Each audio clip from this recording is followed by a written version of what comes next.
En el año 1669, en Oxfordshire, Inglaterra, se encontraron fragmentos de una mandíbula, un diente y un trozo de lo que parecía ser un fémur.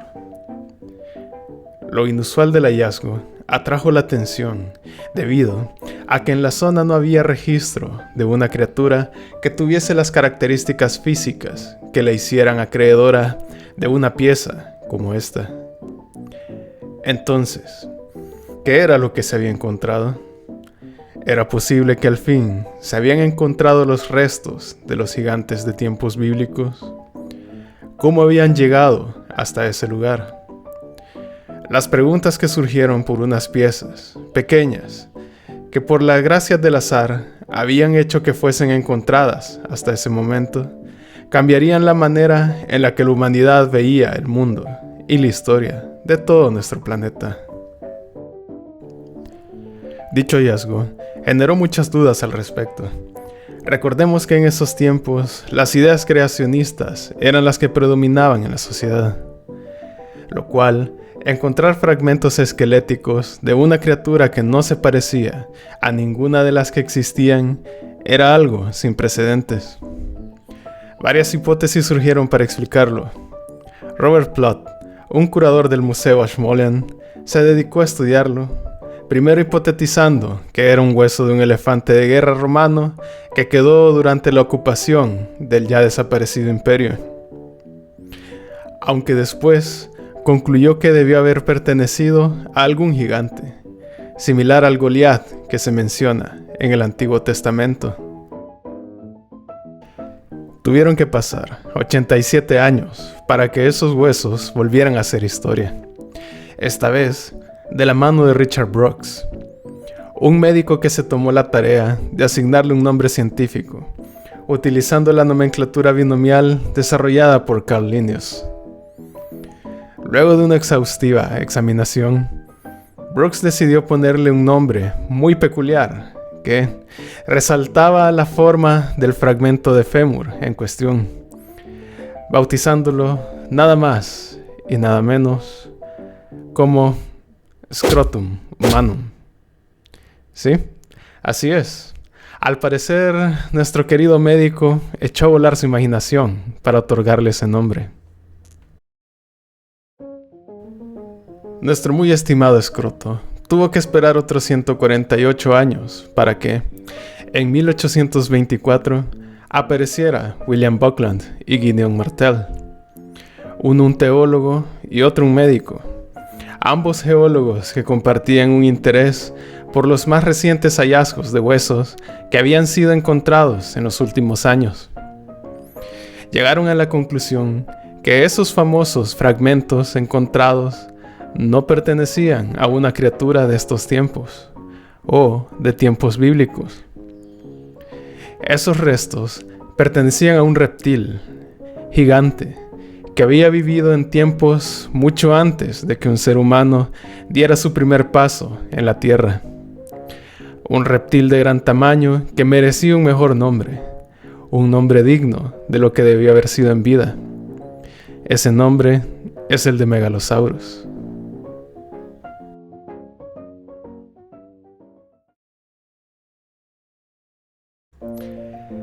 Tengo otra historia para ti. Esta se desarrolla en el mismo periodo.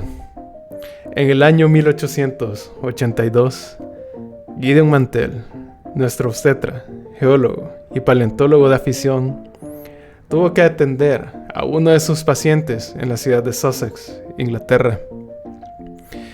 Gideon iba acompañado por su esposa, Mary Ann, que, mientras su esposo estaba ocupado, decidió dar un paseo por las calles de la ciudad, acercándose a una parte en la que estaban realizando reparaciones en uno de los caminos. Mary Ann Conocía muy bien el pasatiempo de coleccionar fósiles de su esposo Gideon, tanto que logró encontrar algo muy peculiar en uno de los bloques de piedra caliza que se estaban utilizando como material de construcción. Unos restos que parecían ser fósiles. El ojo de Mary Ann resultó ser bastante eficaz, ya que esa piececita que encontró resultó ser un fragmento de una dentadura que no se había visto anteriormente. Con este nuevo descubrimiento, Gideon rastreó el origen de la piedra donde su esposa hizo este hallazgo, lo que lo llevó a encontrar más dientes similares. Mantell solicitó la ayuda de Georges Cuvier, un naturalista y paleontólogo francés, que tardó un año en corroborar que los dientes encontrados pertenecían a una especie antigua no identificada, cuyas características eran similares a las de un reptil prehistórico. La revisión hecha por Cuvier motivó a Mantell a buscar en el Museo Hunteriano, que tenía un enorme registro de huesos de diversas criaturas, para determinar si esos dientes podrían pertenecer o estar relacionados con alguna criatura en sus registros. No fue sino hasta ver el esqueleto de una iguana que encontró muchas similitudes con los dientes hallados, aunque con la diferencia de que estos eran mucho más grandes. Ese detalle fue el que llevó a que la especie dueña de esa antigua dentadura fuera bautizada como iguanodon, es decir, dientes de iguana. Basándose en los recursos que tenía, Mantell reveló la figura de una iguana robusta, de aspecto colosal, cuadrúpeda, con un cuerno sobresaliendo sobre su nariz y cuya cola arrastraba al caminar, un digno portador del término dinosaurio. Esta forma se inmortalizó en figuras de tamaño real en el Parque del Crystal Palace de Londres en 1850.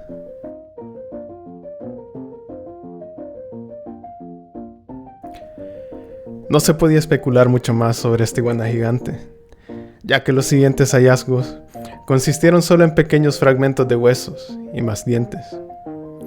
Hasta que, por fortuna de paleontólogos y fanáticos de los dinosaurios, en 1834, mientras trabajaban en una cantera cerca del pueblo de Maidstone, un grupo de trabajadores extrajo una laja de piedra que contenía unos objetos que parecían madera petrificada.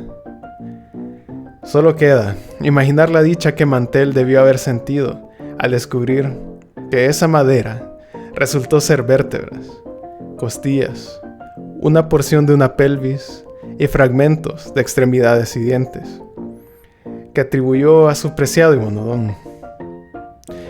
Armó las piezas como si de un rompecabezas se tratara, revelando la forma desconocida de esta criatura ancestral.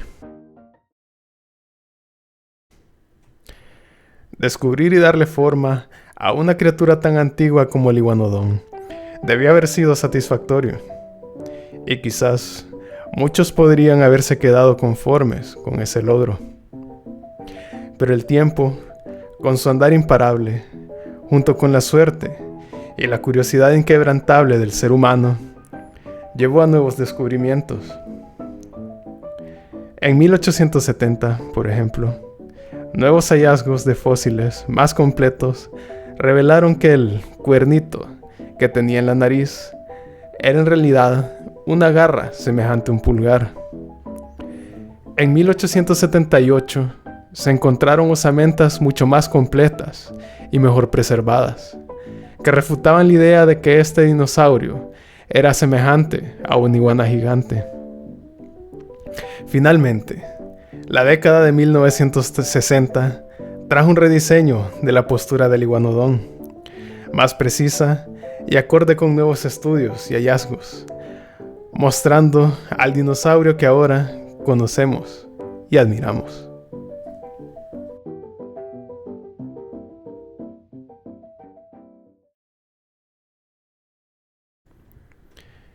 Existen muchas cosas que forman parte de nuestro día a día, tan cotidianas y esenciales en nuestra existencia, que a menudo las damos por sentadas.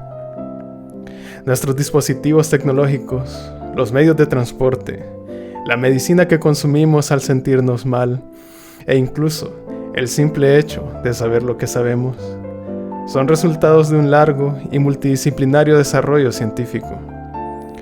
Todo esto ha sido posible gracias a la siempre cambiante, impresionante y a veces dolorosa danza del tiempo, que ha impulsado el progreso y el desarrollo de la humanidad como una sola civilización. Sin embargo, no debemos caer en el error de pensar que la ciencia está escrita en piedra, como si fuera de un dogma inmutable que rige nuestras vidas desde su concepción. Todo proceso científico está diseñado para ser cuestionado, mejorado y superado, ya sea porque ha fallado o porque se han descubierto formas más eficaces de abordar los problemas. Piensa por un momento, ¿qué habría sido de nosotros si hubiéramos descartado la posibilidad de volar tras los primeros intentos fallidos de construir máquinas voladoras?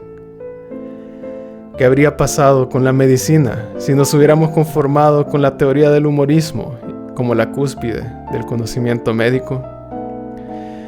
¿Qué sería de la historia natural si aún creyéramos que los dinosaurios eran simples reptiles torpes y gordos que murieron en un diluvio universal?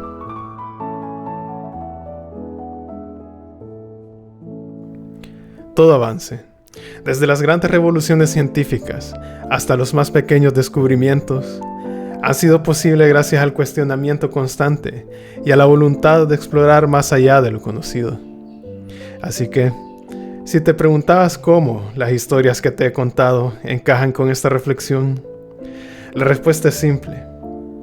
Son un recordatorio de que la ciencia es un camino de aprendizaje continuo y sus logros son fruto de la perseverancia, la curiosidad y la capacidad de cambiar nuestra perspectiva frente a lo desconocido. Gracias por tomarte el tiempo de escuchar esta historia. Espero que la hayas encontrado tan fascinante como yo. Si te gustó, no olvides darle me gusta y suscribirte para estar al pendiente de más contenido. Hasta la próxima.